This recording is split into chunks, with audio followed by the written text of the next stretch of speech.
नमस्कार, जीवन मंत्रा के इस नए एपिसोड में आप सभी लोगों का स्वागत करता हूं।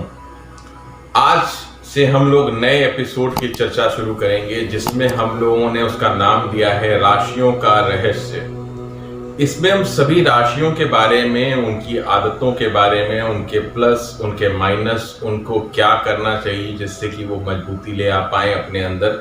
क्योंकि देखिए, ऐसा जैसे हम लोग ने मूलांक पे चले थे, मूलांक 1 से 9 तक था, ये बाहरी व्यक्तित्व को दिखाने के लिए मूलांक सबसे अच्छा था। जिस प्रकार जैसे आप मूलांक किसी एक मूलांक के व्यक्ति हैं तो उस एपिसोड को सुन के बगल वाला जो आपके बगल में आपके परिवार का कोई व्यक्ति बैठा है वो हूबहू कहता था ये तो बिल्कुल आपके जैसा बोला जा रहा है। लेकिन राशियों में कई ऐसी चीज होंगी जो रहस्यमयी होंगी, जो सिर्फ आप जानते होंगे। या कहा जाए, हम लोग जो बात करने जा रहे हैं वो बात करेंगे हम लोग चंद्र राशियों की। यहाँ पे सूर्य राशि का कोई लेना देना नहीं है। अभी क्या होती है चंद्र राशि और किस राशि के बारे में हम चर्चा करेंगे, उस पर हम चर्चा करें उससे पहले हम फिर से एक बार आपसे आग्रह करेंगे, हमारा वीडियो पसंद आए तो लाइक, शेयर और कमेंट अवश्य करें। और जिन्होंने अभी तक सब्सक्राइब नहीं किया है वो कृपया करके सब्सक्राइब बटन दबाए, उसके बगल में बेल आइकन आएगा उसको दबाए, जिससे हमारा जो नोटिफिकेशन है आप तक पहुंचने लग जाए। ये हम लोग के जुड़ाव का एक पहला जरिया है। इसको आप कर लेंगे तो हमेशा हमारा जुड़ाव बना रहेगा। अब हम बात करते हैं चंद्र राशि। चंद्र राशि क्या होती है? अभी लोगों को कई सारा कंफ्यूजन है। कुछ लोग नाम से अपनी राशि समझते हैं कि उनका जो भी नाम है उसका पहला अक्षर जो होता है उसके नाम से उसको समझ पाते हैं। हम उसको नहीं बता रहे हैं, हम बात कर रहे हैं जो जन्म कुंडली में राशि होती है। कुछ लोग अपने मंथ के हिसाब से, जिस मंथ में जिस डेट में उनका जन्म होता है उसको वो समझते हैं राशि, ये भी नहीं बता रहे। ये भारतीय ज्योतिष है, ये चंद्र राशि को प्रधान मानती है। चंद्रमा मन सो जाता है। जब हम बात करते हैं चंद्रमा की तो वो मन का आईना होता है। हम मन की बात करने जा रहे हैं, व्यक्ति अंदर से क्या सोचता है इस पे बात करने जा रहे हैं। यदि आपको अपनी चंद्र राशि नहीं पता है तब भी हम यहाँ पे बताने जा रहे हैं, आप बहुत आराम से उसे समझ सकते हैं। उसके लिए आपको अपनी जन्म कुंडली चाहिए। जन्म कुंडली अपना खोलिए, दूसरा या तीसरा पन्ना होगा। एक में तो पहले विवरण लिखा रहता है, उसके बाद जो चक्र बना रहता है जो यहाँ पे दिख भी रहा है आपको स्क्रीन में, उस चक्र में 12 खाने होते हैं। ऊपर जन्मांग चक्र, जन्म कुंडली या लग्न चार्ट ऐसा कुछ लिखा होगा, या चंद्र कुंडली लिखा होगा। चंद्र कुंडली और लग्न कुंडली दोनों में से कोई भी आपके पास सामने दिख रही है उसको आप पकड़ ले।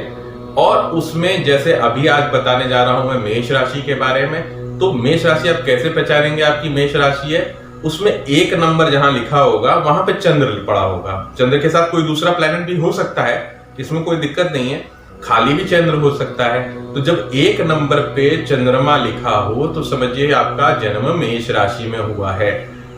फिर से इस चीज का ध्यान रखिएगा कि लग्न कुंडली अथवा चंद्र कुंडली, यही 2 चार्ट देखना है। वहां पे नवमांश भी होता है, उसको नहीं देखना है। तो लग्न कुंडली और चंद्र कुंडली में से इन 12 खानों में से वो 1 नंबर, जैसे अभी हमारे में तो दिख रहा है पहले नंबर पे ही, वो उन 12 खाने में कहीं पे भी 1 नंबर लिखा हो सकता है। और वहां पे जहां पे भी वो चंद्रमा होगा 1 नंबर में, या चंद्रमा किसी भी नंबर में, जब जहां पे भी किसी भी नंबर में होता है उस नंबर वाली राशि ही आपकी राशि कहलाती है। क्योंकि आज हम मेष राशि की बात करने जा रहे हैं, इसलिए सिर्फ मेष राशि के बारे में बात कर रहे हैं कि 1 नंबर पे अगर आपका चंद्रमा लिखा है तो ये आपकी राशि मेष है। मेष राशि को अंग्रेजी में एरीज कहते हैं। मेष का स्वामी मंगल होता है, इसका तत्व अग्नि होता है, अग्नि प्रधान राशि है। इसका कलर जो होता है वो लाल होता है। प्रकृति इसकी चर होती है। लिंग इस राशि को पुरुष का दिया गया है। वर्ण में ये क्षत्रिय है। दिशा इसकी पूर्व है और ये पित्त प्रधान राशि है। ये एक पहचान होती है। इसी से जुड़ी हुई चीजें आपके अंदर दिखती हैं, जैसे कि ज्योतिष में मंगल को जोश का कारक, उत्साह का कारक, उमंग का कारक कहा गया है। शौर्य का कारक भी मंगल ही होता है। सेनापति का दर्जा इसे प्राप्त है क्योंकि ये क्षत्रिय वर्ण का है, इसे सेनापति दिया गया है। नवग्रहों में इसको सेनापति कहा जाता है। तो यही सारी खूबियां जो होती है रिफ्लेक्ट करती है आपके राशि के गुण में भी। आप डोमिनेंट होते हैं, आप किसी भी चीज में एक लड़ाका कह सकते हैं या लीडर कह सकते हैं। लीडर ज्यादा अच्छा शब्द होगा, लड़ाका गलत वर्ड हो जाएगा। लीडर शब्द इसलिए ज्यादा अच्छा है कि आप लीड करना जानते हैं, किसी भी परिस्थिति में आप आगे बढ़ के उस मोर्चे को संभालना जानते हैं। आपका जो स्वभाव होता है वो खिलवाड़ी होता है, आप हंसी मजाक को पसंद करते हैं, हंसी मजाक करते रहते हैं। आपका रिलेशन बनाने की क्षमता आपके अंदर बड़ी अच्छी होती है। आपकी हमेशा जहां पे भी आप रहते हो, चाहे वो स्कूल में हो, कॉलेज में हो या किसी भी तरीके से वो पुरुष हो अथवा महिला, सबकी मित्र मंडली का दायरा बड़ा विस्तृत होता है। बहुत अच्छे तरीके से ये बात को अपने रख पाता है। इसकी सबसे अच्छी खूबी होती है कि किसी भी चीज को, किसी भी परिस्थिति में उस चीज को आगे लेके जाने की बात करता है। बहुत अच्छी लीडरशिप क्वालिटी होती है। मैनेजमेंट की सबसे बढ़िया स्किल्स इनके पास होती है। किसी भी चीज को अगर मैनेजमेंट मेष राशि को दे दिया जाए तो मेष राशि वाले उसका मैनेजमेंट बहुत ही खूबी के साथ करते हैं। ये इनकी बड़ी अच्छी आदत होती है, जिसके लिए इनका बहुत ख्याति मिलती है इनको। मेष राशि वाले बड़े ही आशावादी होते हैं, क्षमा करना इनकी खूबी होती है। साहसी ये बहुत जबरदस्त होते हैं, किसी भी चीज को आगे बढ़ के उस कार्य का क्रियान्वयन करना इनकी खूबी होती है। ये किसी के दबाव में काम करना पसंद नहीं करते, ये स्वतंत्र निर्णय लेना चाहते हैं और स्वतंत्र रहना भी चाहते हैं। इनकी कम्युनिकेशन स्किल्स बड़ी अच्छी होती हैं। जितनी अच्छी कम्युनिकेशन स्किल होती है उतना ही बच्चे जैसा इनका दिल होता है। किसी चीज का अगर दृढ़ निश्चय कर लेते हैं तो उस कार्य को पूरा करके रहते हैं। मतलब पॉजिटिव जिद इनकी बड़ी अच्छी होती है, पॉजिटिविटी में जिद इनकी बड़ी अच्छी होती है। किसी भी चीज को के मर्म को समझना और उस पर कार्य करना इनको बखूबी आता है। हाँ, लेकिन जब मंगल थोड़ा सा कमजोर होता है, वो मैं अभी कमियां भी बताता हूं, उससे पहले हम अभी केवल अच्छी बातों पे बात करें। रिस्क टेकिंग इनकी बड़ी जबरदस्त होती है। रिस्क को लेना, मतलब जिस जगह पे सारे लोग अपनी चीजों को छोड़ के हट जाते हैं कि ये काम नहीं हो सकता, उसमें मेष राशि वाले आगे बढ़ के उस कार्य को करने की हिम्मत करता है। जीते या हारे वो अलग बात है, लेकिन वो प्रयास करना नहीं छोड़ता। वो प्रयास करता है, अंततः वो सफलता भी प्राप्त करता है। जुझारू होते हैं, जूझते हैं किसी भी चीज से। बड़ी से बड़ी विषम परिस्थितियों में भी इनके चेहरे की मुस्कुराहट नहीं जाती। चेहरा इनका जब क्रोध आता है तो लालिमा लिए हो जाता है, क्रोध में लाल हो जाते हैं, क्योंकि ये ज्यादातर गौर वर्ण होते हैं और इनका जब क्रोध आता है तो वो लालिमा ले लेता है।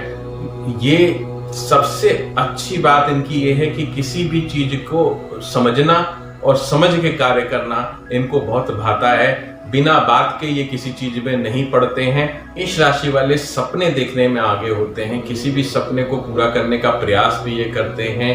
केयरिंग बहुत जबरदस्त होते हैं, किसी की भी केयर करना, छोटे बच्चों की केयर करना या किसी बुजुर्ग की केयर करना, उसमें इनकी कोई भी मुकाबला नहीं होता है। बहुत बढ़िया ढंग से किसी को भी केयर करते हैं। किसी भी चीज को समझना, समझ के उस चीज पे काम करना।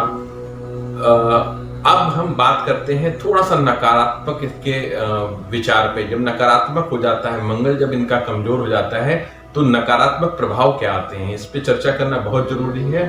और इसको सबसे ध्यान से सुनिएगा, क्योंकि पॉजिटिविटी आपकी कोई ले नहीं सकता, लेकिन निगेटिविटी ही एक ऐसी चीज होती है जो आपको बैड पब्लिसिटी दिलाती है और चीजों को दिक्कत देती है। अब आप अधीर बहुत होते हैं, किसी भी चीज में हड़बड़ाते हैं। हड़बड़ाहट आपकी सबसे बुरी आदत है।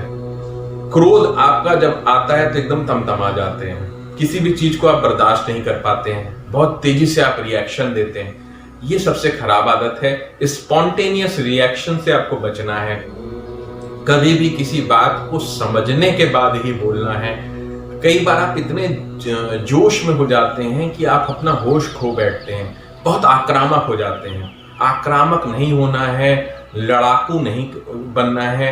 आप योद्धा हैं, इसमें कोई कमी नहीं है, लेकिन बात को समझना है। अपनी सेना पे नहीं टूट पड़ना, मतलब अपने मित्रों पे, अपने परिवार वालों पे ही नहीं टूट पड़ना है। योद्धा का काम होता है शत्रुओं को मारना, शत्रुओं के ऊपर क्रोध करना, शत्रुओं पे आक्रमण करना। लेकिन ये पलट जाता है, उल्टा हो जाता है जब आपका मंगल आपका साथ नहीं देता या कमजोर हो जाता है। विषम परिस्थितियां जब भी आती हैं आपके साथ, विषम परिस्थितियां जीवन है, सबके साथ आती हैं, लेकिन विषम परिस्थितियां जब आती हैं तो आप बहुत नेगेटिव हो जाते हैं, बहुत डिप्रेसिव होने लग जाते हैं, लेकिन अग्रेसिवली डिप्रेसिव होते हैं। तो मतलब आप जितना डिप्रेशन अंदर सोचते रहते हैं उतने ज्यादा रिएक्शन देना शुरू कर देते हैं। तो ये समस्याएं ऐसी हो जाती हैं कि इससे संबंध बहुत खराब होते हैं, बहुत करीबी संबंध आपके टूट सकते हैं या उसमें डैमेज आ सकता है।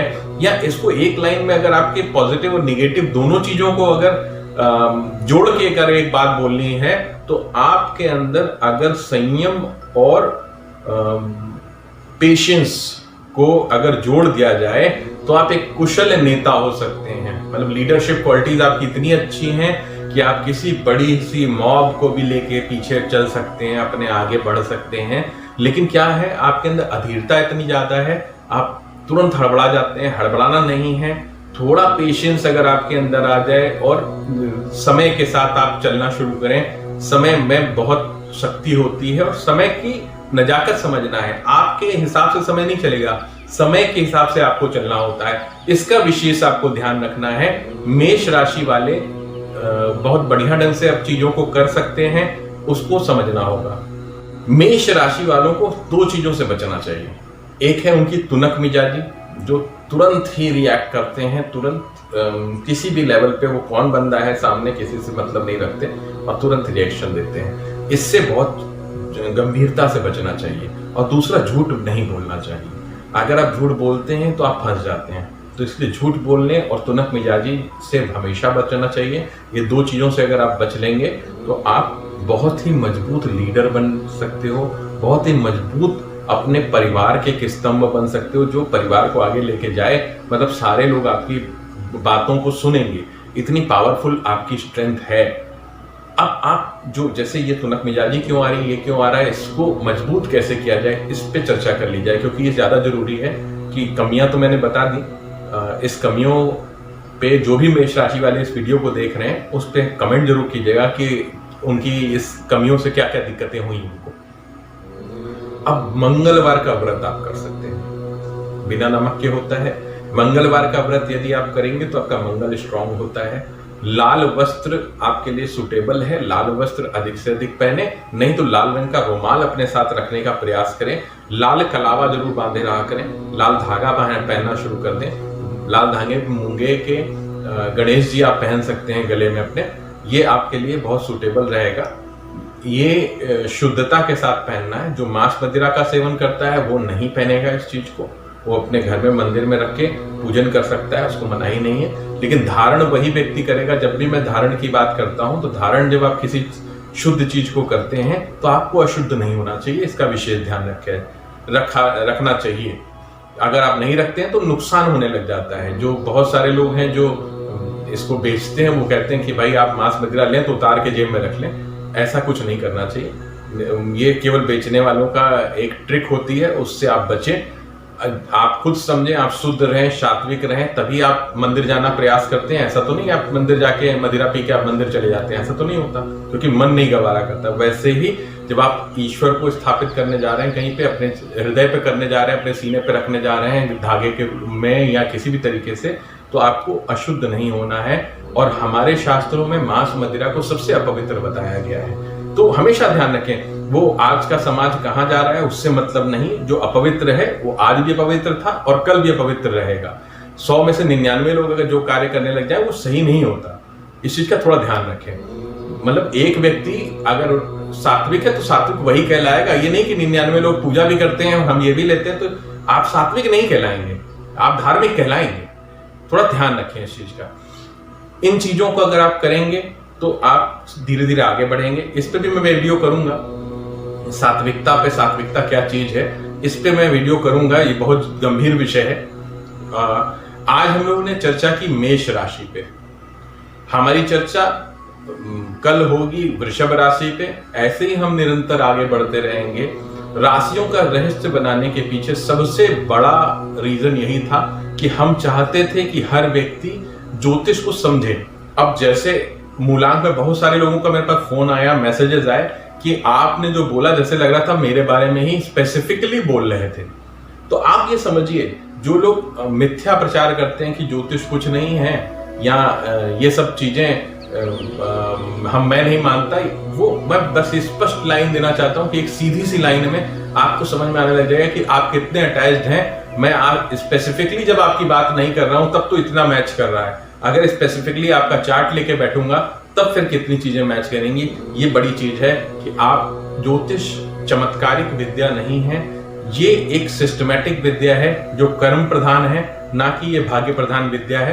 कर्म प्रधान है। हम जो उपाय बताते हैं, यदि आप अपना बदलाव नहीं चाहते, अपने अंदर बदलाव नहीं चाहते कि हम बताएंगे आप ये मत कीजिए, आप ये मत कीजिए, अगर आप उसे बदलना नहीं चाहते तो आप ज्योतिष से कोई भी आशा रखना बंद कर दीजिए। आपको अपने अंदर बदलाव लाना पड़ेगा, जो हम दिशा बताएंगे। जब हम दिशा बताएंगे, आप बदलाव लाएंगे तो आपका समय भी बदलेगा। इसमें अक्षरशः ये सत्य बात है, इसमें जरा सा भी संदेह नहीं है। विशेष तौर पे ध्यान रखें, ये कोई चमत्कारिक विद्या नहीं है, ये एक गणना है जो कि हार्डकोर साइंस है।